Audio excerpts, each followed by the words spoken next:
Praise the Lord. आप सबको मेरा प्यार भरा नमस्कार। आज की बाइबल की कहानी दो जुड़वा भाइयों की है। बाइबल में हम परमेश्वर भक्त इब्राहिम के बारे में जानते हैं। इब्राहिम 175 वर्ष की आयु तक जीता रहा। उसका बेटा था इसहाक। जब इसहाक 40 वर्ष का था तब उसने रेबेका के साथ विवाह किया। उनकी कोई संतान न थी, अतः इसहाक ने प्रभु से प्रार्थना की और प्रभु ने उसकी प्रार्थना सुन ली। उसकी पत्नी रेबेका गर्भवती हुई और जब जन्म का समय आया तब पता चला कि उसके गर्भ में जुड़वा बच्चे हैं। पहला बच्चा जब जन्मा उसका सारा शरीर रोएदार था, इसलिए उसका नाम एसाव रखा गया। उसके बाद उसका भाई आया, वह अपने हाथ से एसाव की एड़ी पकड़े था, इसलिए उसका नाम याकूब पड़ा। इन बच्चों के जन्म के समय इसहाक 60 वर्ष का था। बड़ा होकर एसाव एक कुशल शिकारी बना। वह जंगल में ज्यादा समय रहता, परंतु याकूब शांत स्वभाव का था। वह अपने तंबू में ही रहा करता था। इसहाक अपने बड़े बेटे एसाव को प्यार करता था, क्योंकि उसके द्वारा शिकार का मांस उसे बहुत पसंद था। परंतु रेबेका याकूब को प्यार करती थी। एक दिन याकूब खाना बना रहा था। उसी समय एसाव शिकार से लौटा। उसे बहुत जोरों की भूख लगी थी। उसने याकूब से खाना मांगा। याकूब ने एसाव से कहा, पहले तुम मुझे अपने पहलौठे होने का अधिकार दे दो, तभी खाना दूंगा। एसाव ने कहा, मैं भूख से मरने मरने को हूँ, मुझे पहलौठे से क्या लाभ। और उसने शपथ खाकर अपने पहलौठे होने का अधिकार याकूब को दे दिया। तब याकूब अपनी बनाई दाल रोटी उसे खिला दिया। एसाव ने अपने भोजन के लिए अपना पहलौठा होने का अधिकार को तुच्छ जाना। जब एसाव 40 वर्ष का था, उसने कनान देश की 2 स्त्रियों से विवाह किया।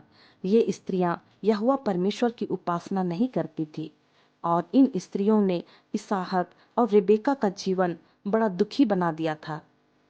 इसहाक अब इतना बूढ़ा हो गया था कि उसकी आंखें नहीं सूझती थी।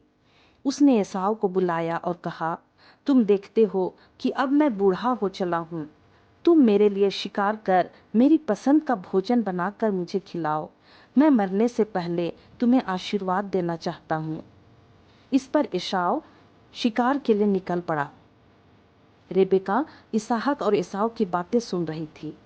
इसी बीच रेबेका ने अपने पुत्र याकूब से कहा, तुम्हारे पिता एसाव को मरने से पहले आशीर्वाद देना चाहते हैं, इसलिए मैं जैसा कहती हूँ तुम वैसा ही करो।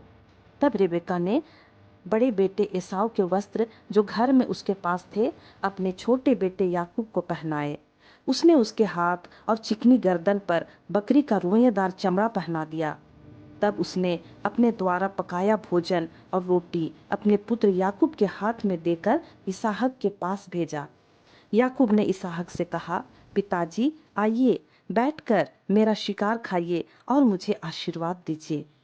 इसहाक ने कहा, बेटा तुम कौन हो? याकूब ने कहा, मैं एसाव हूँ। इसहाक ने पूछा, इतनी जल्दी शिकार मिल गया तुम्हें? याकूब ने कहा, ईश्वर ने मेरे लिए शिकार का प्रबंध कर दिया। इसहाक याकूब को नहीं पहचान पाया, क्योंकि उसके हाथ रोएदार थे। इसहाक ने कहा, बेटा आओ, मुझे चुंबन दो। उसने अपने पिता के पास आकर उसका चुंबन किया। इसहाक को एसाव के वस्त्रों की गंध मिली और उसने उसे आशीर्वाद दिया। ईश्वर तुम्हें आकाश की ओस, उपजाऊ भूमि और भरपूर अन्न तथा अंगूरी प्रदान करे। अन्य जातियां तुम्हारी सेवा करें, राष्ट्र तुम्हारे सामने झुके। तुम अपने भाइयों के स्वामी हो। तुम्हारी माता के पुत्र तुम्हें दंडवत करें। जो तुमको अभिशाप दे वह अभिशप्त हो, और जो तुम्हें आशीर्वाद दे उसे आशीर्वाद प्राप्त हो।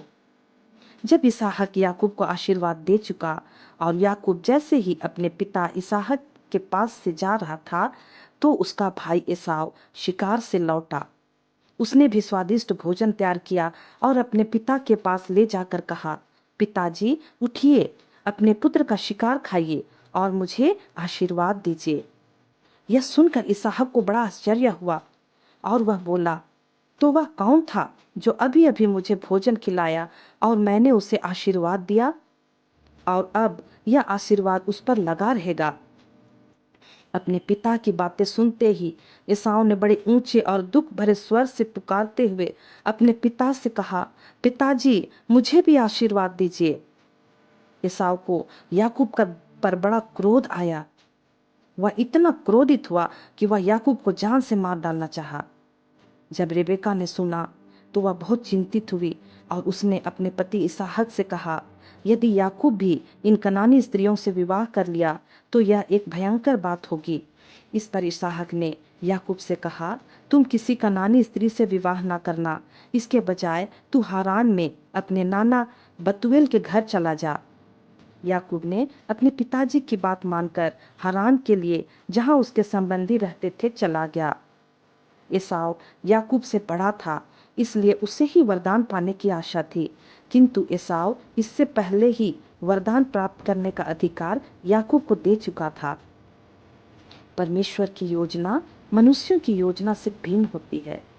जब वे दोनों बालक रेबेका के गर्भ में ही थे, तभी परमेश्वर ने कहा था कि छोटा बेटा बड़ा पर अधिकार करेगा, और ऐसा ही हुआ।